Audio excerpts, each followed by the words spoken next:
Welcome to my channel where we explore fascinating topics ranging from ancient wisdom to modern theories, all with the aim of sparking curiosity and contemplation. Before we dive into today's content, I want to emphasize that the information presented in this video is for educational and entertainment purposes only. While we strive to provide accurate and well-researched insights, it is important to remember that the topics discussed here are often speculative and based on theories that may not be universally accepted. Furthermore, the views and opinions expressed in this video are my personal insight and do not necessarily reflect the views of any organizations mentioned or affiliated with this channel.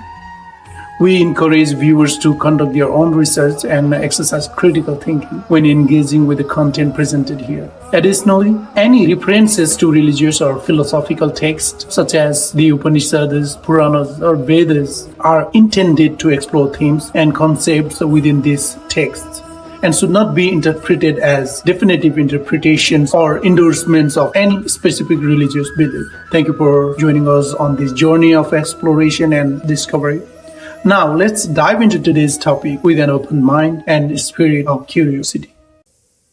Have you ever seen a pack of wolves reacting to a whoop from a different pack? Acceptance of a stranger or intruder in a pack is not casual. How about bees from other hives? Bees from each hive are coated with a specific chemical that separates them from one another. This is why a bee from one hive cannot enter another hive unless the guard bees allow them. The guards will allow them to enter only if the hives are close to each other. We may think that all ants we see on the ground from the same species can live harmoniously in any colony. No, if the lost ant doesn't share the same pheromone scent as the ants from the new territory, the stranger will be rejected and killed by other ants, regardless of their species.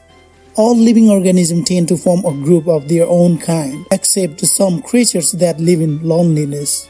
A member of a group cannot easily join another group regardless of their species. There are some criteria to be fulfilled if one group member wants to get into another group. For example, let's talk about ants. If intruder ants can spread themselves with the required scent of the colony, they will be accepted in the colony. Thus, all organisms are divided among themselves into different groups, and they can be hostile when those other groups come face to face. It is not practically possible to form a single pack of wolves globally, a single colony of all similar species of ants, or one giant hive of all bees that live worldwide. Are we humans different from those creatures? Is it possible for a human to break the boundary of any group? If aliens watch us from the sky, they may think we all human as a single unit, but in reality, humans have more divisions within the species than any other organisms. Ants from the same colony at least perform as a single unit, but humans living in the same community are divided into various groups in the name of colors, race, social status, religions, social groups or clubs, nationality, and so many divisions as they can form.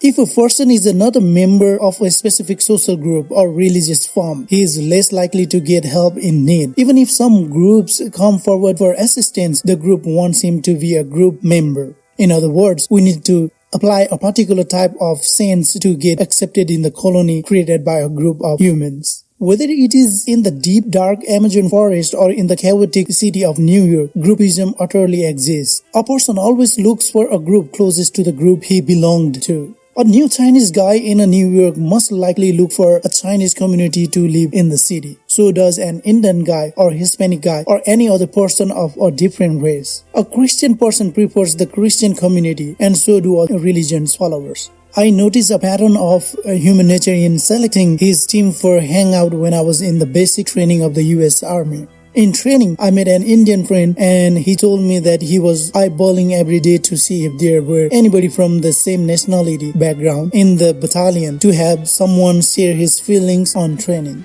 I saw a few Chinese soldiers making their own small group, and all Hispanic soldiers were in the same group regardless of the country of their originality. African American had a separate hangout team, and white soldiers were together in a small group. African soldiers were hanging out with us, Indians, Nepalese, Arabic. When we humans go to new place, we are more inclined to look for people who share our common background. First, we check our nationality background. If it doesn't match, we go for the closest quality to match. We look for the person from the neighboring country, like the Indian friend was happy to see me because we would share a similar background. If nothing matches, we look for the status. If the person is born a citizen or an immigrant, all immigrants stay together regardless of their race, color, religions, belief, and language. By all means, we humans are different in so many ways, but naturally and biologically we are the same. Humans are the only creatures that does not have more than one species. If we look at other animals such as birds, dogs, cows, insects, fishes, etc., they have several species. For example, there are thousands of different species of birds in the world. For the human, there are only one species known as Homo sapiens at the present time.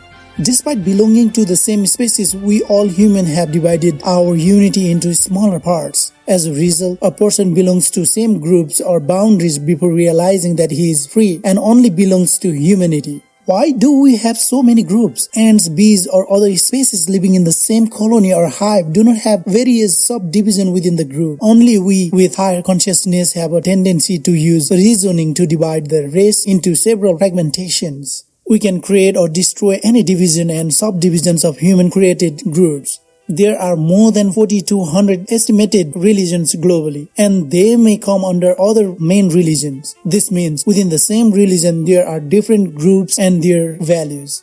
Jean-Jacques Rousseau once said, "A man is born free, and everywhere he is in chains." But a man, when he is born, he is not free. He is bounded by the fate of the family where he is born. If he is born in a Christian family, he is a Christian by default. When he makes his own decision and jumps out of the religious box, he automatically falls into another box. He replaces the old religious group with a new similar one or entirely different group. Even if he completely deserts all religions of the world, he falls into a group of atheists. It is nearly impossible to escape these groups.